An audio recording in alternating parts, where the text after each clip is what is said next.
Kia ora team, and welcome back to Big Boys Boxing. I'm Jono, your host. So I've got a couple of heavyweight fights here that have been confirmed and announced. They are going to be on the 16th of August in Saudi on the card headlined by Anthony Kakachi and Raymond Ford. Now these two fights will be Moses Itauma versus Whyte, and the second one will be Hrgovic versus David Adeleye. So we'll get into this Hrgovic Adeleye one first. So Philip El Animal Hrgovic is definitely the A side in this fight. He is 18-1 with one loss by KO, and he has 14 knockouts in his win column. 6'6", 33 years of age, coming off a decision win over Joe the Juggernaut Joyce. There's pretty much only 3 fights on his record, and they're all pretty recent that are worth mentioning. Obviously the Joe Joyce decision win. He's got a stoppage loss to Daniel Dubois, in which he was stopped on his feet due to cuts. The fight before that was Mark DeMoro, which was a late replacement. There was supposed to be someone else fighting, and it never happened. I think it might have been, was it Johnny Rice or something? I can't remember who he replaced. Doesn't matter too much anyway. And the fight before that was Dempsey McKean, where he stopped him in the very last round, 12th round. So throughout his career, Filip Hrgovic has had a hard time getting fights. At one time he was the number 1 in the IBF and looking for a final eliminator, and couldn't get it, but finally Zhili Zhang stepped up to the plate. And sorry, I forgot to mention he fought Zhili Zhang before Dempsey McKean. He won that one. It was a unanimous decision, but many thought it was very close. He did get dropped in the first round by the Big Bang in that fight, but that's the only time we've ever seen him down. He is very, very durable. He's pretty one-dimensional, but he does have a very heavy right hand. He's got to learn how to pace himself and use his other hand and set up that right hand. But I think he's going to have way too much for David Adeleye in this fight. Now David Adeleye is 14-1. He has 13 KO wins and 1 KO loss, and that was to Fabio Wardley. He is 29 years old. He is 6'4.5", might as well say 6'5", and doesn't have a registered reach. Now, David Adeleye has had pretty much a domestic career up until his last few fights. His last fight was against Jamie Tekshiva, in which he got a technical knockout win. It was a bit of controversy in behind that, and the British Board of Boxing Control had ordered a rematch because this was for the British title. However, now David Adeleye's gone in another direction. I'm guessing Jamie Tekshiva is going to get to fight for the British title against someone else, but that's all in the past now anyway. The fight before that, he fought local boy Solomon Dakers, and he knocked him out in 1 round. Dakers has always looked pretty fragile, but he got made to look very domestic level in that fight. Prior to that was the loss to Fabio Wardley. He got stopped in the 7th of 12 rounds, and that was for a few local trinket titles, including the British title. So yeah, this fight, I think it's a mismatch. I don't know what the hell Frank Warren's doing with this fight. It's an opportunity for David Adeleye, but I don't think he's got the stuff against a very much a world level fighter in Filip Hrgovic. But we'll move on to this other fight, and I'll give you a take later on in this video about who I think these two should be fighting. Now, Moses Itauma versus Dillian Whyte.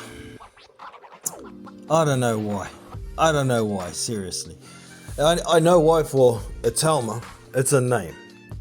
For Whyte, it's got to be the money. It can't be anything else. So let's get into these fighters anyway.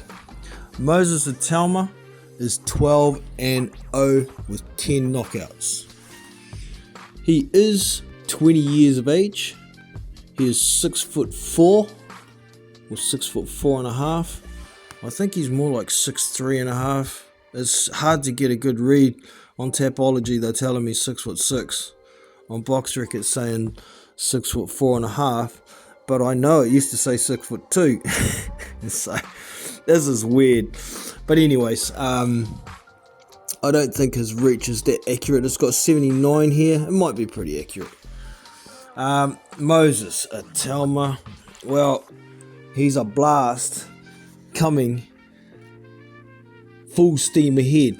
So his last fight was Mike Balagun, who tried to put up a bit of a fight, but his levels below got stopped in 2 rounds. Prior to that was Dempsey McKean, the same guy that went nearly all the way with Filip Hrgovic, got knocked out in 1 round against this young fella. I forgot to mention too, Moses is a southpaw. Prior to that, he had very durable guy in Marius Vuk. He's well over the hill now though, but he still got stopped in 2 rounds. And before that, we start getting into the not so well known guys. Dan Garber's one of them. Yeah, no, there's not much else worth mentioning on there. So this guy was looking at possibly breaking Mike Tyson's record, but May has gone and passed. That was the cutoff. They've got him a fight with a big name, even if Dillian is over the hill, so we'll see how he gets on.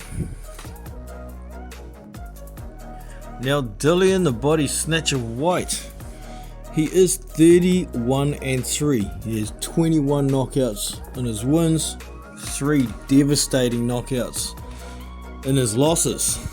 He is 37 years old, 6'4", 78-inch reach. Now, Dillian's been in a fair lot of wars. His last fight was Ebenezer Tete, and he did not look very good at all. It seems a lot of the snappiness has gone out of his punches. His feet are even heavier than they were before. So I don't think this fight against Itauma is a good idea if he's looking to try and get his career back on track. So prior to Ebenezer Tete, he fought Christian Hammer. That was in a non-televised event.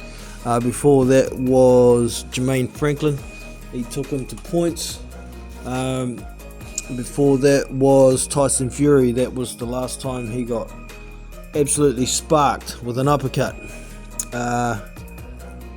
Before that was his second fight against Alexander Povetkin, where he did get revenge, got a knockout win in the 4th round. Prior to that, he fought Povetkin again, and that was the second time he got devastatingly knocked the fuck out. That was in the 5th round. He'd already put Povetkin down like 3 or 4 times in that fight, and he got caught with a hook to the body, then an uppercut through the inside, left hand, and down he went. Prior to that was Marius Vuk. That was a run in the park. Oscar Rivas was before that. That was a real tight fight, and that's one really should have got overturned because Dillian Whyte got caught with something in the system. But it was a 12 round unanimous decision win. Oscar Rivas did put him down in that fight as well at one point. Prior to that was the second Derek Chisora fight, where he absolutely splattered Chisora in that fight. Before that was Joseph Parker. That was a pretty tight fight. Yet another fight where he got put on the canvas. There was some controversial moments early in that fight. In the third round, there was a big head clash that put Joseph Parker on the canvas, and the ref didn't call it a head clash. He called it a knockdown. And there ain't a lot. Well, there's a Lucas Brown win before that. That was a devastating knockout. Lucas Brown got badly hurt in that one.